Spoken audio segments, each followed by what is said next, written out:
So welcome back to another Tom Lamb's Farm video. In my last video, you'll probably remember we did all the concreting outside, so that's all now completed, all done, ready for the winter. And one of the things I said I wanted to do, I want to remove this post just here, because it'll make it a lot easier for when we're driving in and out. As you can see, you can hit the steels with a bucket, and it can be very difficult trying to maneuver around that bit to the right and then out. So I thought it'd be a lot easier if we just take the whole thing out. But obviously we can't just take it out, because obviously all the roof will fall down. That steel is supporting all the canopy. It's doing quite a lot of stuff. What I'd like to do is just put a big rsj across there, but I can't do that because obviously all the roof's on. We'd need all that off to be able to do that. So my plan today is to reinforce bay number 2 and reinforce bay number 5 as well with some wind bracing, so it all connects into the wind bracing at the end of the shed. And then what we'll do just here, we're going to make 2 bits of RSJ, and then we're going to bolt them together and try and get them in. And then when it's all in, we're going to then remove the bottom half of the post, and hopefully it's going to work. So we'll go to the workshop and see how we're going to do it. So where we start first, we're going to have a look at the different plates I've got. I've got 4 different types of plates I need, and then we're going to hopefully get the plasma cutter to cut them out, which are just here. So this is the first plate we need. This is one of the end plates here, 180mm wide, 800mm long, RSJ size that fits just here, like that, is a 406 178 by 54. And then this is the other end plate, which bolts it where we're going to take the middle post out. I've done that slightly smaller, so that's 650 instead of 800. But same again, distance spacing, 100, 200, 300, which allows me to weld the RSJ at the top there, and then weld the RSJ there. And then this bit here will be where the gusset goes in between. And then we're 450, 540, 40mm spacing for that hole there. We've got a 21mm hole.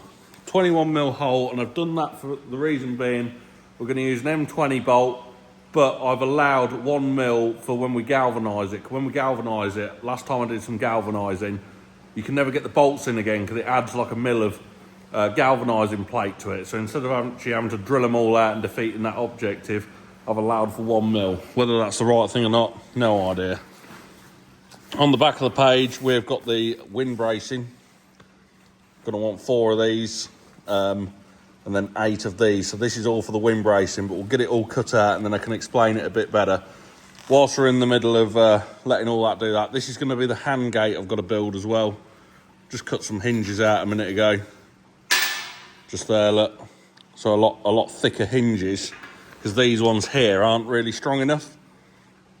So if you can see, these ones are actually thicker now. These are actually thicker, should be a bit stronger, unless I do them out of 25mm, but I think that'll be fine. So that'll be good. We're going to weld them onto these bits there like that to make our own hinges. So there's plate number 1, plate number 2, one of the end plates, and the big long end plates. So we're going to add them to it now. There we have them all. We've got 4 of those plates we want there. Got 8 of them, both of these for wind bracing, 2 of the end plates for the middle, and then 4 for the other end. So let's get the steel loaded up and go and see how we're going to get on doing that. If we have a look here, look, we can see we only actually need half the sheet of steel. So that's about halfway there. So the other side, that bit of sheet there, we're going to be saving that for another project. So this is working out quite cost effective because they're all being spaced really close together, look, so we're not really getting any scrap metal or scrap material out of it. So before we go and load that steel up, I want to talk about a few costs about it in case anyone else wants to follow along doing this. The sheet of steel, the 15mm sheet of steel, that comes in at 400 quid or 400 pounds. That's in currency, not weight. Yeah, so 400 pounds, but we only need less than half the sheet. So it's actually 180 pounds worth of steel we need for the plates. The RSJ, the 406, we've got 2 of them, and they're all being sent pre-cut because it's just so much easier, and when Barrett's do it, it's incredibly precise as well. So they're sending that, and for that it is £500, £520 I think it is, for both the bits of structural steel we need. So at the moment, we're sort of like, we're about £700 worth of steel, and then we've got the tubular wind bracing as well. We need 2 lengths of tubular wind bracing for obviously each bay, and I think that was £98, call it £100. So hopefully all the steel for this is going to cost £800. So we're doing it on a bit of a budget, and it's all new steel, hopefully going to be done very cheap, and it's going to, you know, if we drove into one of those barns and like the mudguard all started falling off or something and we had to buy a new mudguard, it costs that for a new mudguard. So hopefully in the long run this is going to save that. And another thing I've learned as well over the years when we've built sort of sheds like this one and that, when you get the plates for the ends, or I used to buy it in like lengths like this, and that was all great and everything, but obviously I'd always need different size bars of it, so I'd have to like get 3 different sizes, then I'd always be left with loads of offcuts of it. And it worked out, it wasn't that expensive, but hopefully buying one big sheet of steel and then cutting it out with that is going to save the steel and save money as well, so that's a good thing. So here it is, there's the 406 steel, there's a wind bracing, there's a sheet of steel, Tom Lamb. Makes it so much quicker and easier when it's pre-cut.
So these are the steels, the 406s, and they're the bits that are going to go between there and there like that. And I've already loaded the plasma cutter up as we've seen a minute ago, so that is a case of just pressing go on here. These are all the plates, look, we've got loaded on, and that's telling me it's going to take about 25 minutes to get that done. So I think we're going to go ahead and give that a start whilst I mess around and get all these bits open. First plate.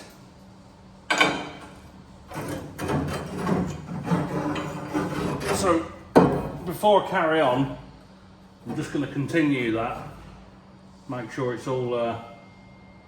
I'm just going to offer it up to the end. Bolt there,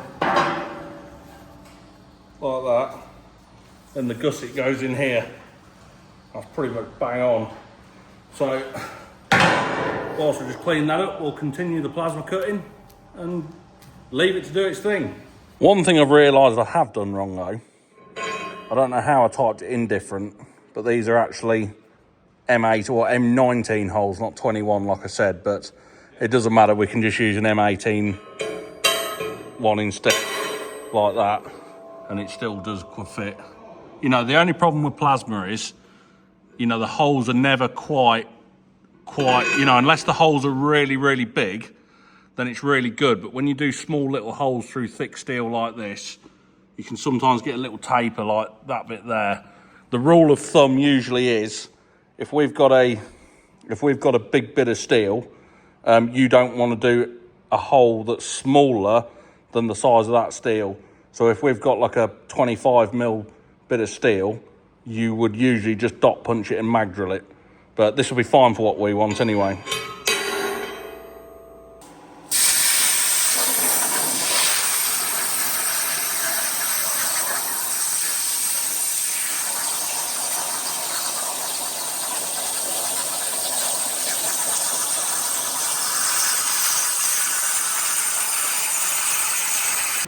Right, that's that.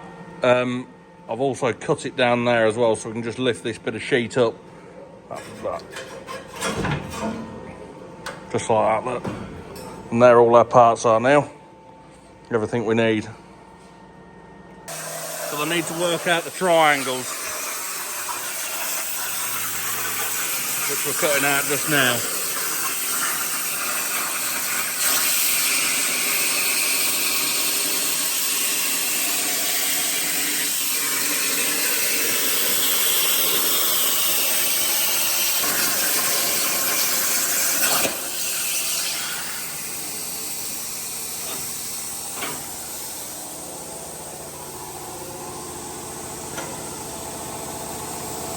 Perfect, just what we need.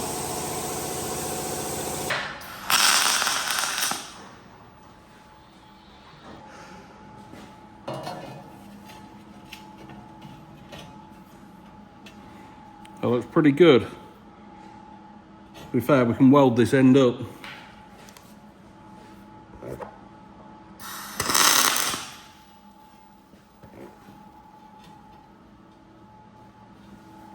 I've already marked the steel where I need it, so I'm just pushing it into the right spot.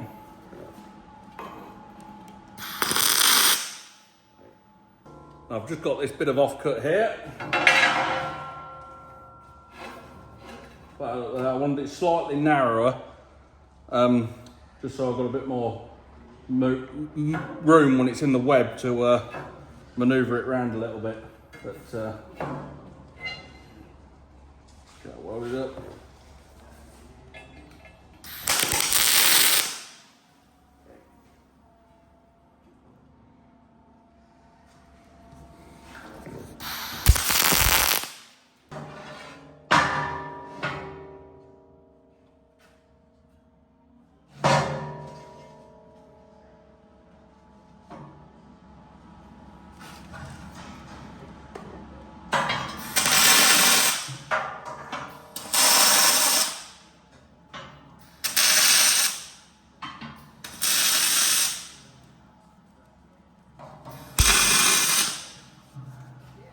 Bit on.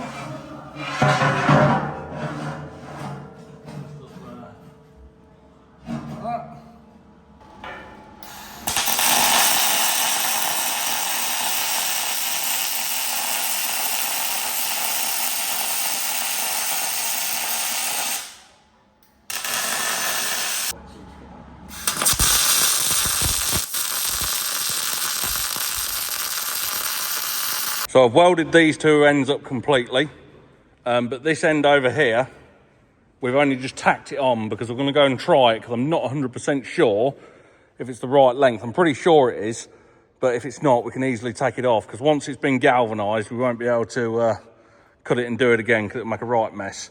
But it's looking pretty good, so we're just going to go and offer it all up anyway. So a little bit of a change of plan. We were going to take this post out here, but we've just realised, Dad said, when we swing this gate round, it's not going to be able to tie back to that. So it's just going to be swinging in the wind. So he said, why don't we take this one out? But it doesn't matter because they're all the same distance anyway, because they're all 15-foot bays. So we're going to take this stanchion out here instead. So this will be the whole open bay so we can drive in and out. I'm going to cut a section out of the rsj, so hopefully we can slot it in that end and then get it in and then lift the whole thing up inside the web of the stanchions. But let's go and have a go.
Right, so now that's cut out, hopefully that will slot in there, and then we'll just be able to lift the whole thing to the top to check it. Go on, in a bit, in a bit. Right, we're in. Right, lift it up. And then we'll do the same for the other side as well. That's going to look good, that is. So what we'll do, wind bracing from there to there now. The other side one will go just there, and then they'll be lifted right into the roof and all be bolted together. That side will be pulling one that way as well, but we've got to get it galvanised, so I just wanted to check that, but it's going to look really good.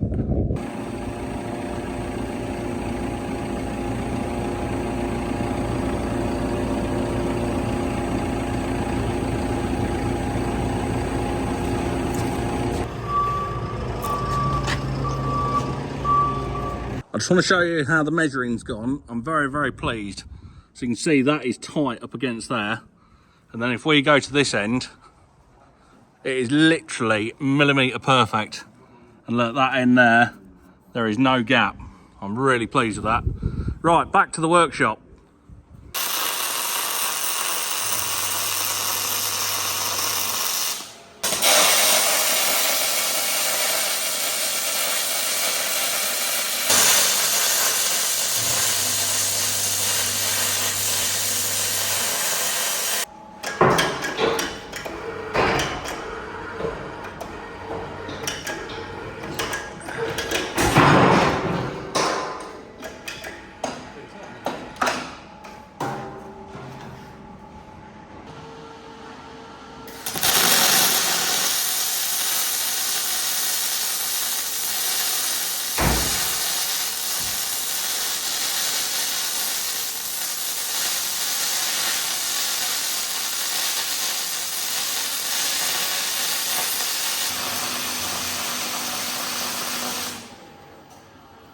That.